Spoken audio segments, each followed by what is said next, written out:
क्योंकि इस देश के अंदर सबसे ज्यादा हमारी माता बहनों का बुरा हाल था, क्योंकि मनुस्मृति में एक लेख है, डोल गवार शूद्र पशुनारी जे सब ताड़न के अधिकारी। इसका अर्थ है कि जब तक इनको ढोल को पीटो तब उसकी आवाज निकलती है, इसी तरह से महिलाओं को पीटते रहो तब महिला ढंग पर चलती है। तो इनकी मानसिकता बहुत खराब है। तो मेरा माताओं बहनों से निवेदन है कि हम बाबा साहब अम्बेडकर और भगवान बुद्ध को विचारों को माने तो हमारा कल्याण निश्चित है। क्योंकि बाबा साहब अम्बेडकर जी ने हमें 3 बातें बताई थी, शिक्षित बनो, संगठित रहो और संघर्ष करो। ये तीनों बातें अपने आप में बिल्कुल सत्य हैं, क्योंकि शिक्षित बन जाओगे तो आपके अंदर अच्छाई और बुराई की तमीज आ जाएगी। फिर उसके बाद आप संगठित हो जाओगे, तो संगठित होकर जब इकट्ठे होगे तो अपनी बात को मनवाने के लिए आप लोग, ऐसा है आप लोग बैठ जाओ भैया। और आज जो सम्मान हमें मिला है और जो 3 बातें बताई थी बाबा साहब अम्बेडकर जी ने, वो अपने आप में सत्य है। इन बातों को जिन्होंने मान लिया है वो लोग बहुत आगे बढ़ गए हैं, उनके बच्चे पढ़ गए हैं, वे लोग आगे निकल गए हैं। और जो लोग अंधविश्वास की तरफ भटक रहे हैं वो आज वही है। तो मेरा आप लोगों से निवेदन है कि आप लोग बाबा साहब अम्बेडकर की बातों को मानकर इन बच्चों को पढ़ाएं लिखाएं और आगे बढ़ाएं। तो साथियों, बाबा साहब अम्बेडकर जी ने जब अंग्रेजों से लंदन में गोलमेज सम्मेलन हो रहा था, उस गोलमेज सम्मेलन में बाबा साहब अम्बेडकर 85% की आवाज उठाने की तरफ बाबा साहब अम्बेडकर थे। जनरल की आवाज उठाने के लिए मदन मोहन मालवीय, जवाहरलाल नेहरू जी और तमाम लोग थे जो इस व्यवस्था के, क्योंकि बाबा साहब अम्बेडकर ने अंग्रेजों से कहा था कि आप लोग देश जब स्वतंत्र होने वाला था तो उन्होंने कहा था कि आप तो इस देश से चले जाओगे, हमारे लोग पहले भी गुलाम थे और आज भी आगे भी गुलाम हो जाएंगे। तो मेरा निवेदन है कि हमारे लोगों के लिए अलग से अधिकार सुरक्षित किए जाएं। तो साथियों, बाबा साहब अम्बेडकर की बात को मानकर अंग्रेजों ने इंडिया में साइमन कमीशन नाम की एक टीम बनाई। साइमन कमीशन जब इंडिया में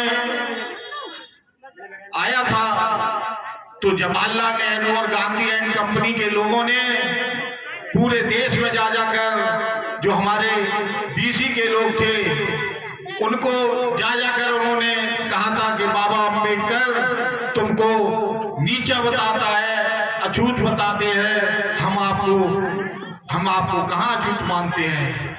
प्रजापति समाज के लोगों से कहा, अरे कि भैया आप तो बर्तन बनाते हो, हम आपके बर्तनों में खाना खाते पीते हैं, हम कहाँ आपसे अछूतपन मानते हैं।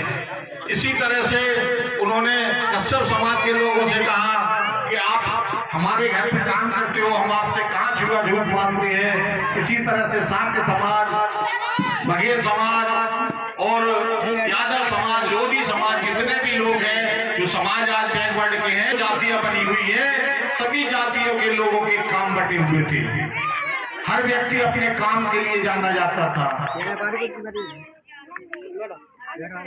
साथियों, बाबा साहब अम्बेडकर जी जा जाकर लोगों को बताते थे कि भाई आप अपने बताना कि हमारे साथ जानवरों जैसा व्यवहार होता है, हमसे छुआछूत होती है। मगर साथियों, मैं बता दूं, इस देश का दुर्भाग्य है कि जो बैकवर्ड के साथी थे वो बाबा साहब की बात को मानकर उन्होंने जब साइमन कमीशन की रिपोर्ट में कहा कि भाई हमारे साथ तो कोई ऐसा व्यवहार नहीं होता है, न साथियों, मैं आपको बता दूं, जब सर्वे साइमन कमीशन जब इंडिया में हो रहा था और उसी टाइम सभी लोगों ने अगर रिपोर्ट में कह दिया होता कि भाई हमारे साथ भी छुआछूत और ऊंच नीच, साथी इसलिए नहीं मानते क्योंकि इन्होंने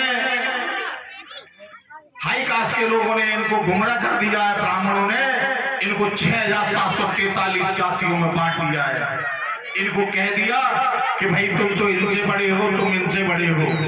ये सारे लोग एक दूसरे से बड़े समझकर अपने अपने भाइयों में ही छुआछूत मांगते हैं, मगर मनुस्मृति के आधार पर देखा जाए तो इस देश के अंदर 85% जितने भी लोग हैं, क्योंकि ब्राह्मण, क्षत्रिय, वैश्य और चौथा शूद्र, ये जितना हिस्सा है ये सब शूद्र है। ब्राह्मण, क्षत्रिय, वैश्य, उसके बाद सब शूद्र है। तो जितने लोग हैं जो एससी और बीसी में आते हैं वो सब चौथे वर्ण के शूद्र हैं। किसी बैकवर्ड के साथी से पूछना कि भाई तुम ब्राह्मण हो, वो कहेगा नहीं। उससे कहना तुम क्षत्रिय हो कि नहीं, तुम वैश्य हो, नहीं, क्योंकि वो है ही नहीं। वो कौन कहाँ आते हैं? वो चौथी कैटेगरी में आते हैं, शूद्र वाली में। मगर साथियों, आज देश का दुर्भाग्य है कि इस दुर्भाग्य की वजह से जो 6743 जातियों में हम लोगों को बांटा गया, उसी की देन है कि हम ना चाहते हुए भी इस देश के अंदर वो सरकार बनी हुई है। क्योंकि बैकवर्ड के लोग हमारे ज्यादातर अंधविश्वास में लगे हुए हैं।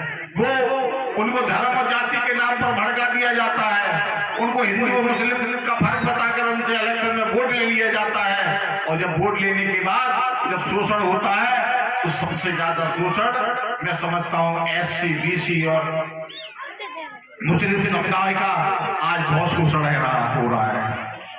मुस्लिम समाज के बारे में मैं बता दूं, मुस्लिम समाज जो है, जिसको कहते हैं कि ये मुस्लिम हमारे विरोधी हैं, मैं आपको बता दूं मुस्लिम कहीं विदेश से नहीं आए हैं।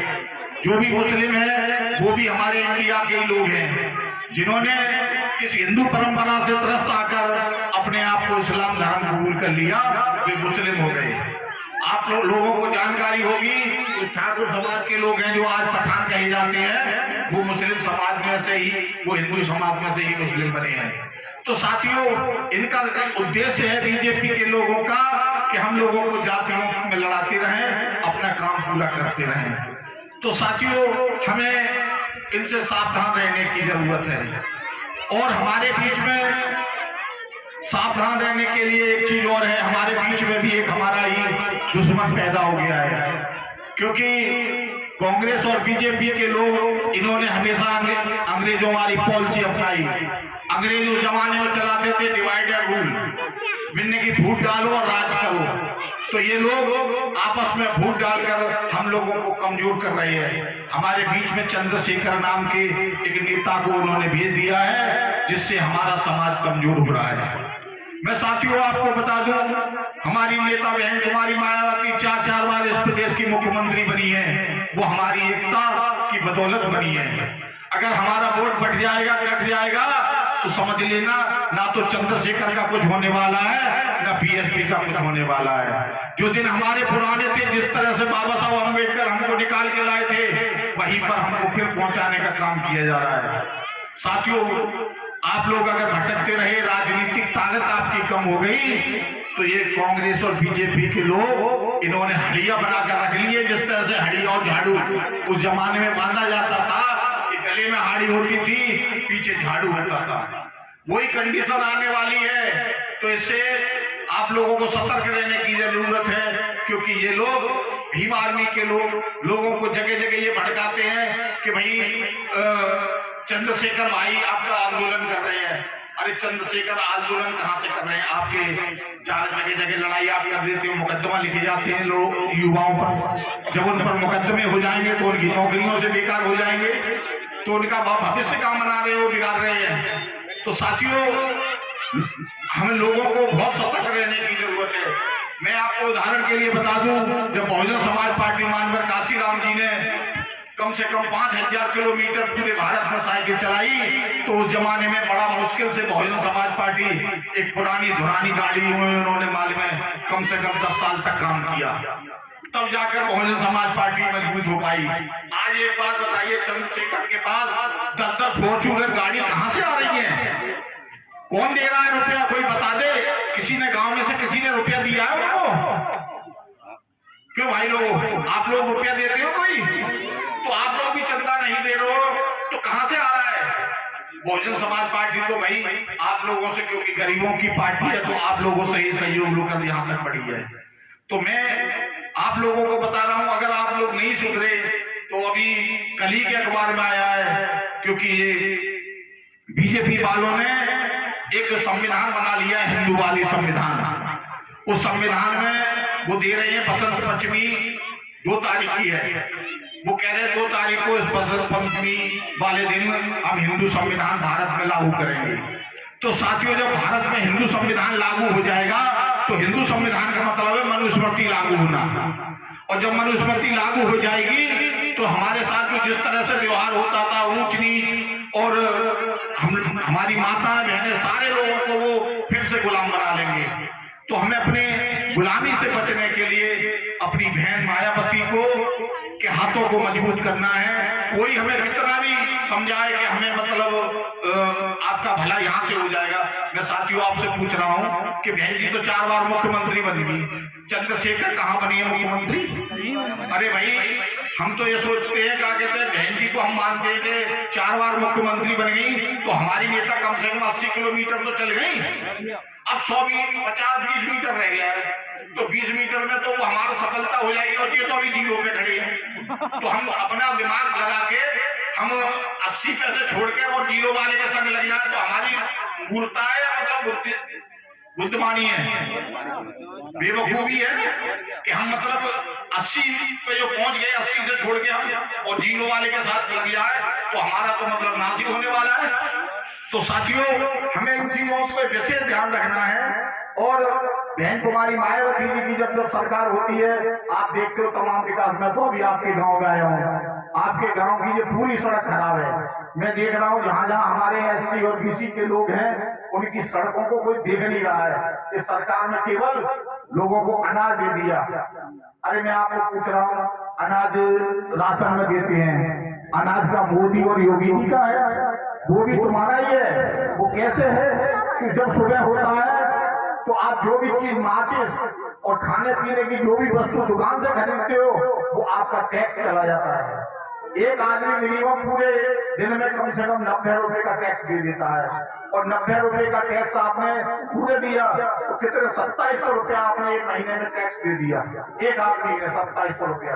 अब 2700 रुपए का आपने टैक्स दे दिया, और जब टैक्स दे दिया तो वो टैक्स 1 महीने में आपको अनाज दे रहे, तो कितने रुपए का दे रहे हैं अनाज? तो वो तुम्हारा ही पैसा तो तुम्हारे साथ खर्च कर रहे हैं। अरे उन लोगों से कहे भाई हमें अनाज देने के बजाय हमें रोजगार दो, हमारे बच्चे पढ़ लिख रहे हैं, इनको नौकरी दो तो आगे हमारा भला होने वाला है। तो ये अनाज से गुमराह करने की चीज है, क्योंकि आज अनाज ये दे रहे हैं, जब ये बच्चे लोग जो काम करने वाले फिर काम शुरू हो जाएंगे, काम करना नहीं जा रहे लोग, फिर एकदम अचानक बंद हो जाएगा तो कहाँ से खाएंगे? तो इन चीजों को विशेष रूप से ध्यान रखने की जरूरत है। और ये कह रहे हैं किसान सम्मान निधि, तो किसानों को 2000 रुपए का